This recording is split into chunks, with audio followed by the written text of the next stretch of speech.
It's okay that he acted this way. It is not a reflection on me. It's okay that he acted this way. It is not a reflection on me. It is an opportunity for me to grow. It's an opportunity for me to change my actions. This is an opportunity for me to keep my boundaries. That even though he could be the dream person, he might not be my dream person. If I had kept my boundaries strong, I would have left when he explicitly told me he didn't have the capacity. My future husband wants to be my future husband. My future husband wants to talk to me and hold me and give me security and safety. I know my future husband does not want to keep a tally of times that he's affectionate to me. To prove that he's affectionate, I want there to always be affection. My future husband is fucking obsessed with me. Like, literally obsessed. Nothing short. Like, if I'm that obsessed over my cats and myself and telling myself how beautiful I am, telling my cats how beautiful I am, how much I love them all day long. And my fucking fish, if I have the capacity, I expect my person to have the capacity. And that's okay. If that means other people fall short. It's also okay that you took a while and you crashed out a little bit. The conversations the two of you had that you recorded and listened to multiple times since they have happened, and disappointed you didn't record all of them, because you're a very kind person. Usually you talk very nice. Just like this. You were very hurt in February. You were being silly. That's okay. You're not going to be silly next time. You're going to hold those boundaries. I will not keep giving myself to people without the capacity. That is on you. Girlfriend, that is on you. That's on you.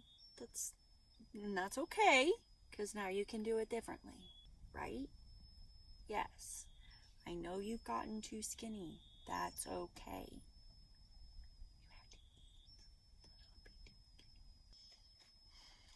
My sweet peach is gone. Stomach looks great, but the sweet peach is gone. I'm disappointed about that. But here we are on this full moon, releasing all of that bitterness, because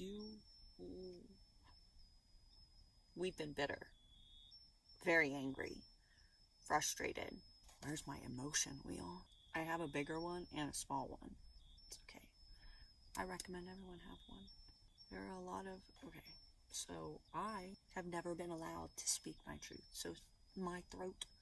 So it's hard for me to find the words for what I'm feeling, because I usually just have to shut them down. So the emotion wheel is helpful. There's also a chart that tells you where the emotion is happening in your body, and maybe you can help name it, for people that have been shut down emotionally. I'm sorry, I just want to look cute in my van without my makeup on, and sometimes that's hard right now with my haircut like this, in a little braid. We're letting it all die here. The feeling of abandonment. Because you wouldn't need to feel abandoned like that if you had just kept living in your van.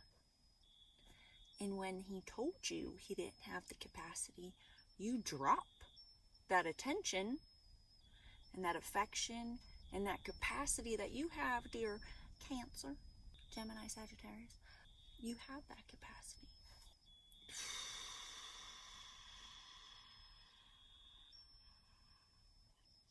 I know you feel abandoned because he quite literally abandoned you. Like, when the tough got going, he threw the baby out with the bathwater. But girlfriend, that's a reflection on him, because you have that capacity. You showed that in your conversations without throwing the baby out with the bathwater, with being able to have an adult conversation first. That was you. That's you. You're the one on a mountain. You're the one with the icon pass. You're the one making sure you get actually everything you want, and you're not just too busy and working all the time. Too busy keeping busy. That's not my vibe. That's not our vibe. That's okay. You're gonna write down all that stuff you just talked to yourself to release. And you're gonna burn this. Fucking release it. Good job. I'm proud of you. It's okay. You might feel bitter again. I wholly and completely accept myself. I understand that I feel anger and a lot of emotions, and I still believe and accept myself. It is absolutely okay to say whatever you want as long as you're being nice and kind and accepting to yourself.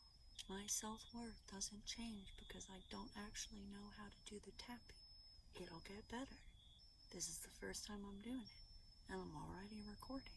I wholly and completely accept myself. It really doesn't matter if you actually have glasses or not, because I watched a guy on YouTube that's been doing it for over a decade, and he had glasses. Now mine are big, so sometimes I do move them. I wholly and completely accept myself. My self-worth is not dependent on who I am with or where I am at in life. And as long as I'm enjoying the journey, I wholly and completely accept myself. I know that sometimes things will feel overwhelming. That is okay, because I wholly and completely accept myself. At times, I might not know what direction I'm going to take. During those times, I'm going to trust my gut and wholly and completely accept my decision.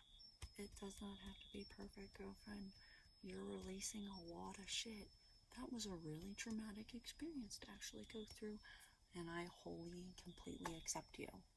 Honestly, though, you used my wound against me, and you thought that I would talk to you again. For a little while, I was still delusional, and I'm like, oh, he can probably say something like he's a good enough guy.